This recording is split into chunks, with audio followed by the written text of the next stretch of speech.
如果你这几天有稍微留意一下，就是那个科技圈或是政治圈的动态，应该是想避都避不掉吧，版面几乎全被占满了。对，你绝对不可能错过这场引发巨大震荡的 AI 产业巨变。这其实不仅仅是几家硅谷巨头在那边互打而已，它甚至直接冲撞了美国最高层级的政治神经。真的哦，这几天的发展确实让人有点看傻眼。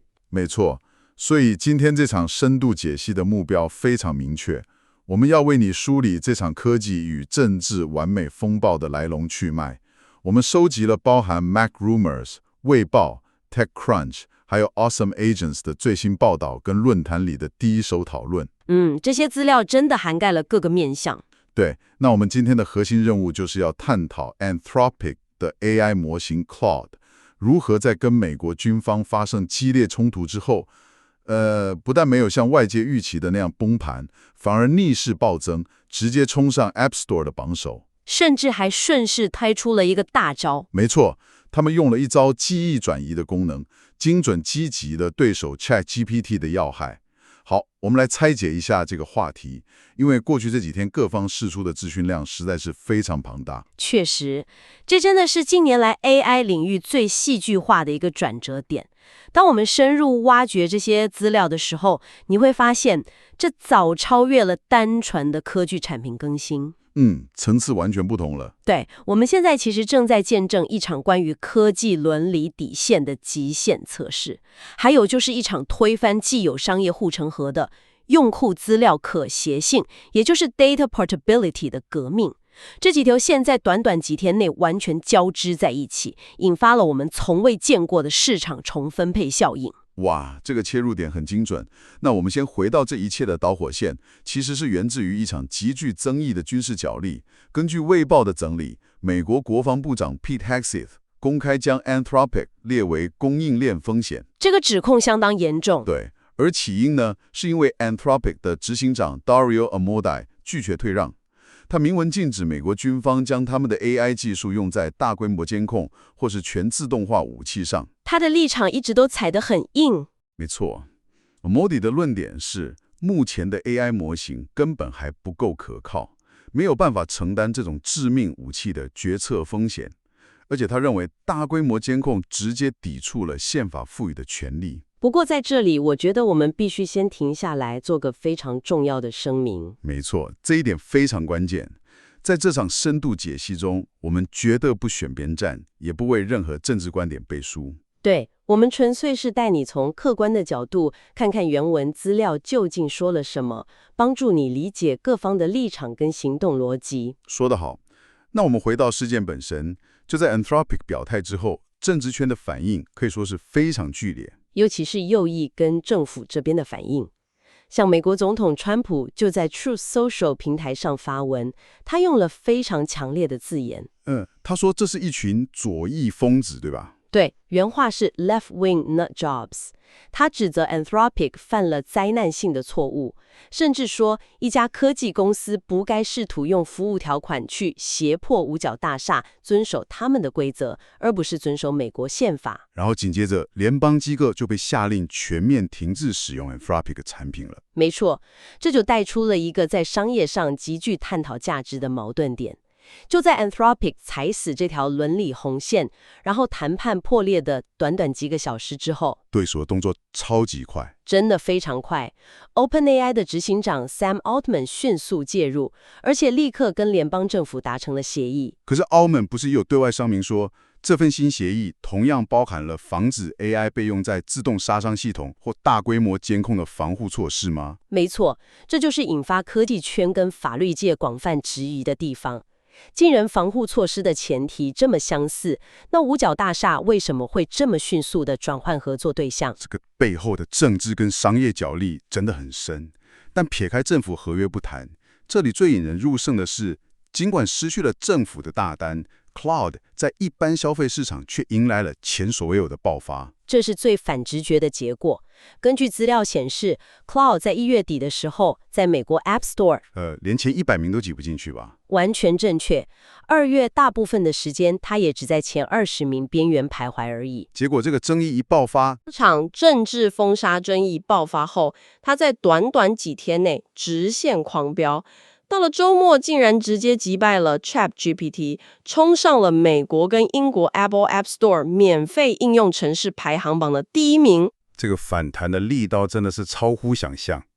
Anthropic 官方释出的数据更是夸张，他们说每日注册量创下了历史新高，免费活跃用户直接增加了超过60%，付费订阅者甚至翻倍了。没错。而且这股风潮还烧到了社群媒体上，连流行歌手 Katy Perry 都在网络上宣布他要转用 Anthropic， 还呼吁他的粉丝赶快取消 ChatGPT 的订阅。这根本是一场意料之外的超级公关宣传。真的，而且因为涌入的流量实在太疯狂了， Anthropic 甚至在星期一早上发生了伺服器大宕机。Down Detector 的数据显示，有超过1400名用户回报服务中断。一直到美东时间早上11点左右才完全修复。对，那关于这种用脚投票的市场现象， MacRumors 论坛上有一位网友 Klasma 提供了一个非常精辟的视角。那个财务面的分析，对吧？没错，他点出了一个很现实的数字对比。Anthropic 在上一轮融资的时候，其实筹集了高达3000亿美元的资金。而那份引发政治风暴的政府合约，价值不过才区2亿美元左右。对，这在犀利股的资本游戏里，其实释放了一个很强烈的讯号。他们完全有底气去坚持自己的伦理原则，因为他们承受得起这个短期的合约损失。这也让很多原本持观望态度的开发者彻底改观。同一位网友就坦言，他以前其实对 Dario Amodei 抱持着怀疑的态度，觉得他对 AI 发展有点过度乐观。但这次事件让他刮目相看。没错，好，现在全世界的目光确实都转向了 Claude。可是我们回到一个很实际的使用者痛点，也就是对于正在收听节目的你来说，如果你已经把 ChatGPT 训练得服服帖帖的，现在要你换一个平台，其实超级麻烦。真的就像换了一个完全不懂你的新助理一样，他不知道你的时区，不懂你的程式语言偏好，也不熟悉你的写作风格。这个转换门槛真的很高。但接下来才是真正有趣的地方， Anthropic 是怎么解决这个痛点的？他们推出了一个叫做记忆汇入工具的神技 Memory Import Tool。 这个功能真的太聪明了，具体的操作流程非常利落，可以说2步就搞定。你只要去 cloud.com import memory 这个专属网页，复制一段 Anthropic 早就写好的提示词，也就是一段 prompt。对，然后你把这段提示词贴到你的 ChatGPT 或是 Gemini 里面，让它把你过去累积的所有记忆跟上下文直接吐成一个单一的程式码区块。然后呢？然后你只要把这段区块复制贴回到 Cloud 的输入框里，不到1分钟无痛转移，这个全新的 AI 助理瞬间就继承了你的所有数位偏好。这个设计真的非常具有破坏性。如果我们把这和宏观视角连接起来，它其实直接打破了 AI 市场的转换成本，也就是 switching costs。也就是说，把用户绑在一个平台上的那道墙被拆掉了。没错，你想想看 ，OpenAI 身为拥有庞大市占率的领导者，他们根本没有动机去提供这种汇出功能，因为高转换成本对他们绝对是有利的。把用户牢牢锁在自己的生态系里面嘛。对，但是 Anthropic 身为挑战者，他们致力于让切换平台这件事变得毫无阻力。当你可以轻松把你的 AI 记忆带着走的时候，竞争就回归到谁的模型当下最好用。说到记忆这件事，这其实牵涉到一场隐私之战。TechCrunch 跟论坛上的讨论都做了一个很敏锐的对比。像 Google Gemini 最近其实也在测试类似的汇入 AI 聊天记录功能。但两者的底层逻辑完全不同。没错 Google 的做法是把你过去所有的历史对话全部导进去，而且是拿来训练 Google 自己的模型。但 Claude 的架构是走向另一个方向。Claude 的记忆系统只提起经过提炼的偏好与上下文，它不拷贝你的完整历史记录。就像它只记得你习惯用繁体中文写作，或者你位于台湾时区这样。对，不关键的是 Claude 明确承诺这些记忆是加密的，绝对不参与模型的训练，而且随时可以汇出，完全没有供应商锁定，也就是 vendor lock-in 的问题。这在隐私设计上真的是很大的差异。而且 MacRumors 还揭露了一个时间点上很心机的商业操作，趁虚而入的策略。对，就在 ChatGPT 开始对免费使用者界面投放广告，引发大家抱怨的时候， Anthropic 立刻承诺让 Claude 保持完全无广告。不仅如此，他们还把记忆这项功能，这原本在很多平台都是要付费的 Pro 或是 Team 账号才有的功能，直接开放给所有的免费使用者。这一招真的很狠，等于是告诉犹豫的用户，你可以带着记忆无痛跳槽，不用看广告，而且还不用花半毛钱。那么这一切到底意味着什么？这对正在收听这场深度解析，或许正在寻找最高效学习跟工作工具的你来说，有什么实质上的帮助？我们来看看真实用户的反馈会更清楚。没错，在 MacRumors 论坛上，有一位叫 Blackstick 的用户分享了他的体验。他说，他把偏好汇入 Claude 之后，用来写 Bash 跟 PowerShell 脚本，那种感觉简直丝滑如奶油。原话是 "writes like butter"。这个形容很生动。他说，以前需要花3到4个小时来回编写和除错的脚本，现在在继承记忆的 Claude 上，时间竟然缩短到只要10分钟。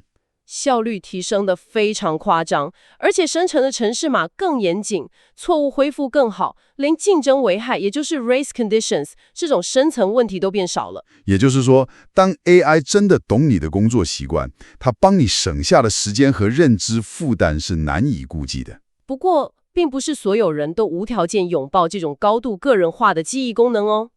论坛上有不同的声音吗？对，有一位叫 The Daily Apple 的用户提出了一个非常棒的逆向观点，他反其道而行，刻意去关闭了 AI 的记忆功能。为什么要关掉？这不是很好用吗？他的理由是，他希望每一次向 AI 提问的时候，面对的都是一个全然客观的全新实例，也就是 fresh instance。我懂了，他不希望 AI 为了讨好他而改变答案。没错，这就提出了一个重要的问题 ：AI 到底应该是一个完全懂你的贴身个人助理，还是一个客观中立的外部大脑？他担心一旦 AI 过度了解你的立场，输出的答案可能会产生偏差，失去客观性。哇，这个观点真的很有意思，也鼓励了大家去进行批判性思考。其实这完全取决于你的任务需求嘛。写程式的时候，你需要一个懂你的助理。但如果你在做决策分析，你可能更需要一个客观中立的智库来挑战你的盲点。对，所以我们其实可以根据当下的需求去灵活运用这些工具的设定，把掌控权拿回自己手里。好，那我们来总结一下今天陪你一起梳理的内容。从一开始，一场关乎科技伦理与军事应用的正气角力，演变成 App Store 榜单上的洗牌，接着再到改变游戏规则的记忆可习性技术。对。这一切真的不仅仅是企业间的商业战争而已，它直接影响了我们每个人未来在数位世界里要如何跟 AI 互动，以及我们如何去掌握自己的数位偏好。没错，而在我们今天这场深度解析结束之前，我想留下一个悬念，让你能在节目后继续回味一下。洗耳恭听。今天我们谈论了将你的 AI 记忆打包带走。听起来很自由，但想象一下，如果在不久的将来，这个记载了你所有习惯、写作风格、思考逻辑，甚至是价值观的记忆档案，变得越来越庞大、越来越精准，甚至比你自己还要了解你。没错，到那个时候，到底是你拥有了这个档案，还是这个档案反过来定义了你？当 AI 透过这个档案变得比你自己还要了解你的时候，我们在数位世界中的这个自我到底该由谁来做主呢？哇，这真的是一个非常深刻，甚至有点让人起鸡皮疙瘩的问题，非常值得大家去思考。那我们今天就聊到这边，感谢你今天的陪伴，也鼓励你继续保持对科技的好奇心。我们下次的深度解析见。